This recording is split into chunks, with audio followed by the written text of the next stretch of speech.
नमस्कार दोस्तों, मैं एस्ट्रोलॉजर सचिन स्वागत और अभिनंदन करता हूं अपने सभी प्रिय दर्शकों का। आज हम चर्चा करने वाले हैं काल सर्प दोष के ऊपर। काल सर्प दोष यानी कि सर्प दोष, इसको सर्प दोष भी बोलते हैं। ये बनता कैसे है और इसका प्रभाव क्या होता है?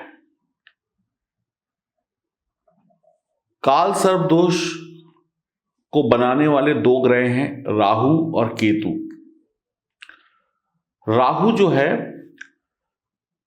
वो सांप का मुंह है, यानी स्नेक का मुंह, जहां पर जहर होता है, मुंह होता है, उस हिस्से को राहु बोलते हैं। और जो सांप की पूंछ होती है, पिछला हिस्सा, उसको केतु बोलते हैं। तो आप सभी समझदार लोग हैं कि सांप का जो जहर होता है वो उसके मुंह में होता है। तो यानी राहु जो होते हैं वो ज्यादा खतरनाक होते हैं, केतु कम खतरनाक होते हैं। खतरनाक दोनों हैं, लेकिन कोई थोड़ा ज्यादा, कोई थोड़ा कम। अब सांप जब भी हमारी कुंडली में बैठ जाए, यानी जन्म कुंडली में बैठ जाए, तो हमें काल सर्प दोष के अशुभ प्रभावों को भोगना पड़ता है। घबराने की आवश्यकता है भी, घबराने की आवश्यकता नहीं भी है। तो बहुत ज्यादा चिंता ना करें, लेकिन एकदम निश्चिंत भी मत हो अगर आपकी जन्म कुंडली में ये दोष है तो। आप सबने अक्सर सुना होगा, देखा होगा कि सांप हमेशा खजाने के ऊपर बैठता है, जहां पर पैसा होता है, धन दौलत होती है। ऐसी कहानियों में सुना है आपने। तो ये बात बिल्कुल सत्य है।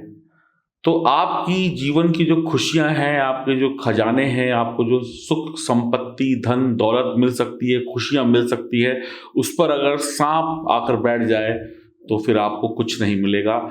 मिलेगा तब जब आप उस सांप को पूजा करके, रिस्पेक्ट करके उसको कहें आप अपने घर जाएं। जब वो चला जाएगा तो उसके बाद आपको जीवन में खुशियां मिल जाएंगी। अब काल सर्प दोष बनता कैसे है, इसका एक मोटा मोटा सा आपको बता देता हूं कि आपने या आपके पूर्वजों ने किसी जन्म में सांप को परेशान किया होगा, मारा होगा, जिसकी वजह से आपको ये दोष बना कुंडली में। हो सकता है आपने ना किया हो, आपके पूर्वजों ने किया हो, पिताजी ने किया हो, आपके दादा परदादा ने किया हो, तो उनके भी द्वारा किए गए बुरे कर्म का प्रभाव आपको भोगना पड़ सकता है। तो आज हम बात करेंगे, एक एक करके बात करेंगे कि कौन कौन से प्रकार के काल सर्प दोष होते हैं। और आप लोग अपनी जन्म कुंडली निकाल कर सामने रख लें और मैं विस्तार से आपको काल सर्प दोष के बारे में बताऊंगा कि कौन से काल सर्प दोष से क्या शुभ और क्या अशुभ प्रभाव मिलते हैं और इससे कैसे मुक्ति पाई जा सकती है। तो आइए शुभारंभ करते हैं वीडियो का। और ये महिला, पुरुष, बच्चे सभी के लिए है। और जितना जल्दी हो सके आप काल सर्प दोष की पूजा कराकर जीवन में सुख को प्राप्त करें। इसमें डिले नहीं करना चाहिए, ये मेरी सलाह है। तो आइए हम शुरुआत करते हैं कि कैसे काल सर्प दोष बनता है और कौन कौन से प्रकार के काल सर्प दोष होते हैं। तो एक बार आप अपनी जन्म कुंडली को खोल के देखिए। अगर आपकी जन्म कुंडली में राहु लग्न में बैठे हुए हैं, ये ध्यान से देखिए, कुंडली आपके सामने आ गई। राहु अगर लग्न में बैठे हुए हैं, केतु अगर सप्तम भाव में बैठे हुए हैं, राहु लग्न में बैठे हुए हैं, केतु सप्तम भाव में बैठे हुए हैं, बाकी सभी ग्रह या तो राइट साइड में है या तो लेफ्ट साइड में है, तो आपको अनंत काल सर्प दोष बनेगा आपकी जन्म कुंडली में। फिर से मैं आपको बता रहा हूं, जहां पर लग्न में राहु और सप्तम भाव में केतु हो और बाकी ग्रह उसके अंतर्गत आते हो, या लेफ्ट में या राइट में या ऊपर या नीचे, अप या डाउन में, तो अनंत काल सर्प दोष नामक से आप पीड़ित हैं। यह योग शारीरिक सुख में बाधा लेकर आता है, मान, यश, प्रतिष्ठा में कमी लेकर आता है, कष्ट देता है। वैवाहिक जीवन में तनाव लेकर आता है। स्त्री सुख प्राप्त नहीं होता है। स्त्रियों से अपमान झेलना पड़ता है। जातक या जातिका का जीवन संघर्षमय हो जाता है। बहुत मेहनत करके भी सफलता कम मिलती है। अनंत काल सर्प दोष में जन्म लेने वाला महिला या पुरुष नौकरी बढ़िया पाता है। ये अच्छी बात है, नौकरी बढ़िया मिलती है, लेकिन नौकरी लंबे समय तक लाभकारी नहीं रहती है।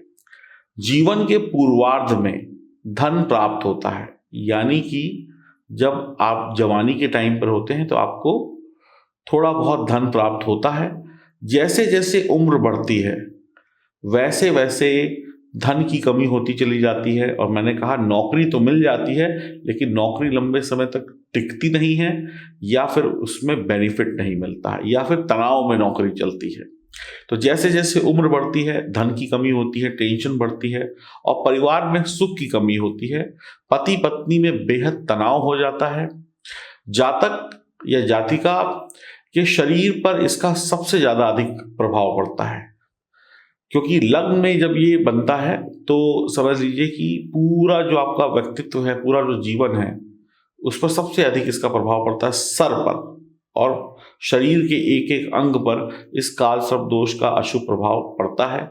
मानसिक परेशानियां बहुत ज्यादा हो सकती है। डिप्रेशन, तनाव बहुत ज्यादा हो जाता है। उल्टा सीधा बोलने वाला इंसान हो जाता है। दिमाग से सोच समझ कर इंसान काम नहीं करता है। छोटे बड़े दुख जो है हमेशा जीवन में चलते रहते हैं। कभी ऐसा इंसान ये नहीं कहता है कि मैं सुखी हूं। जातक या जातिका दुखों के बीच में घिरा रहता है और दुख युक्त जीवन होता है। कष्टकारी बचपन, संघर्षशील जवानी, और जितनी मेहनत करता है उसका 15, 20 या 25% ही लाभ मिलता है। जातक को आर्थिक तंगी को झेलना पड़ता है, पैसों की कमी झेलनी पड़ती है। चिंताएं, बीमारियां और चोट चपेट खूब लगती हैं। कभी कभी सर पर गहरी चोट का प्रभाव मृत्यु तुल्य कष्ट के बराबर होता है। कई बार सर पर भारी चोट लग जाने की वजह से मानसिक संतुलन भी बिगड़ जाता है। सूझबूझ से काम न लेने की वजह से वैवाहिक जीवन में बेहद तनाव हो जाता है। डिप्रेशन की स्थिति आ जाती है, सेपरेशन की स्थिति आ जाती है। वैवाहिक जीवन कष्टमय हो जाता है। सरकारी मामलों में लापरवाही करने से सिर्फ नुकसान होता है। सफलता न मिलने के कारण आपका मूड हमेशा बिगड़ा रहता है।